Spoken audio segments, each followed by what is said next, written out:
Hey guys, it's Sam, and in this week's video I'm going to go over some college advice I've learned based on my own experiences, and I hope these tips help you. I'm currently majoring in computer science and minoring in sociology, and this is what I've learned so far. Feel free to check the description box down below for timestamps because I don't know how long this video is going to be, so I'll put the times down below so you can just skip around the video and see what you need to know. The first thing I wanted to mention is that there are unassigned assigned seats in college. My class sizes are usually around 20 kids, so there are unassigned assigned seats, and this means that within the first few classes you should pick your general seat that you'll be sitting in for the rest of the semester, or the general area at least when people switch it up. Another really important thing is to save as much money on textbooks as you can. You do not want to be that person that pays full price at the bookstore because you waited for the last minute to go get your supplies, and sometimes they won't even be in stock anymore. What I usually do is a few weeks before classes start and I know that I'm taking a class for sure, like I will not drop it no matter what, I email my professor asking, hey, this was listed on the website as a textbook we need for this class. Are we actually going to use this textbook? Because some professors just list it and literally never bring it up throughout the entire semester. So that's why you got to email them and make sure that you actually need the book. And if they say yes, sometimes they'll tell you, oh, but you can also get the previous edition here and you can save a lot more money on it. Sometimes professor will be nice enough to say that you do not need the latest version because the school probably has a contract with someone to always make sure kids order the newest one to make money off of those. Some professors will actually tell you that you can get earlier editions online, say on Amazon or somewhere else for a lot cheaper, and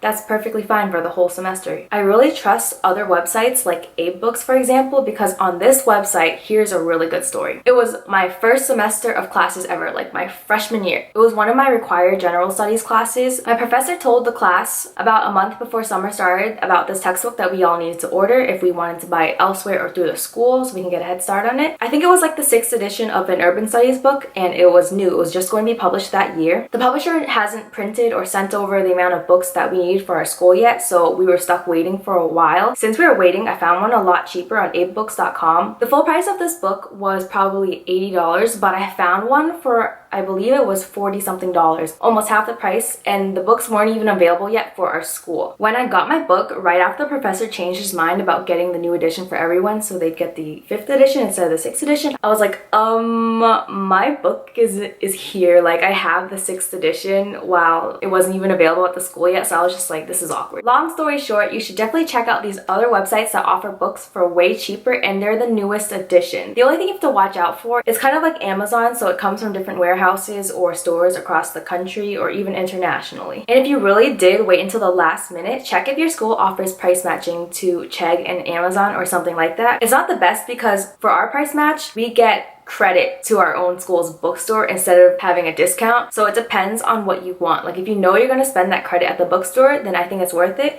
But if not, I'd rather just have that money to spend on other things directly. Something super important is getting into the classes you want at all. At one point when I was interested in biology, chemistry, or engineering, I had to get into these classes that were filling up really fast. As a freshman, I had to register last, which means all the super seniors, seniors, juniors, sophomores, and pretty much everyone else gets to sign up for their classes ahead of you. If it's a limited class, then that means you won't be able to get in. My school used WebAdvisor, and this was before they implemented a waitlist. I would email the professor that the class was full and that I was really interested in taking the class because I was considering majoring in so-and-so and having a career in so-and-so, and that if there was any other way for me to get into the class. And the professors are really, really chill about it. They'd just be like, oh, that's amazing, you want to do this? And they were just like, okay, let me just email someone from the registrar, and they carbon copied it to me, so I saw the email exchanges between them, and they're like, oh yeah, just send me her email or something like that and we'll get her on the list. What's also really helpful is that if you had the professor already and they know who you are, they'll be like, oh yeah, come on in. I'd rather have you than all these random people that I know I can't really relate to yet. And when it's actually time for you to register, make sure you click that button right on the dot because it makes such a difference.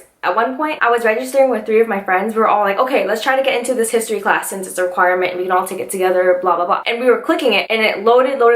I got in, another girl got in, and then the other few couldn't get in because it was that limited. Like that many people at that same exact moment are trying to get into the same classes as you are. And maybe their friends are trying to get into that class too. If you're lucky, maybe this will never happen to you, but it has happened to me before where for some reason, all of my classes, big projects, assignments, and other things were due the same few few days together, but you have assignments before and after that you have to like be starting like all at once, and that's basically impossible to get done on time. Depending on your professor, some people never allow extensions, some people are more lenient, like okay, maybe you get like another day or something like that to work on this. I recommend that you at least try emailing your professor or stopping into office hours and explaining your situation, like okay, I have a really big C++ project due in a week from now, and I also have this 10-page paper due in a week from now, but they've only been assigned at that same time, and you're kind of torn between, do I focus all my energy into this one, or try to cram it together and not have it be good quality compared to your other projects, and that might lower your grade. If you always flop on your projects, quizzes, essays, everything else like that, then I don't recommend you ask your professor, because they're going to be like, this person's always like this, I don't know if they deserve it. But if you are always passing things on time and you're trying to stay focused in class and you're generally being a good student in their eyes, then you have a good chance of getting this extension. Some professors have their own attendance requirements where you can miss a few classes, but once you miss more than this amount of classes, they start docking points from your grade. But say you missed a class because you were sick or you had an important reason to, and then say you were traveling with an organization on campus that you've been working with all year, then you should try to reason with them. If you're not in class, then try to get in contact with someone in your class or give someone a heads up, like, hey, can you take notes for me or something? Or find them on Facebook if you're desperate. I know it's kind of weird, but like honestly, everyone's on Facebook now, so it doesn't really matter. And another really big thing that's on you, okay, this is all on you, is that you have to be organized in college. For example, I always use planners, okay? This was last year's planner and it still goes through the end of this year, but I got a new planner already and it's so cute. It's from ban.do, and I made a video comparing ban.do agendas to Lily Pulitzer agendas already, and I'll link that down below too. In the beginning of every semester, I'll go through my syllabuses and see, okay, this big project's due this day or that day. I get sticky notes and I write the assignment down on that sticky note and then put it in my calendar. So I'll see from like, I don't know, from above or whatever you call it, like from afar.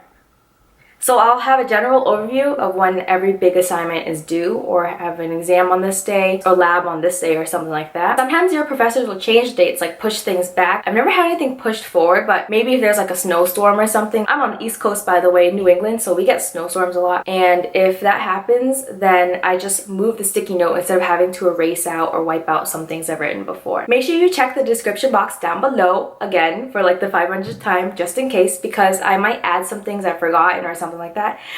I'm running out of breath because I have to go to work really soon, so I'm like rushing this ending. And thank you guys so much for watching this video, and I'd really appreciate it if you guys would thumbs it up, and I'll see you guys next time. Thanks for watching. Bye.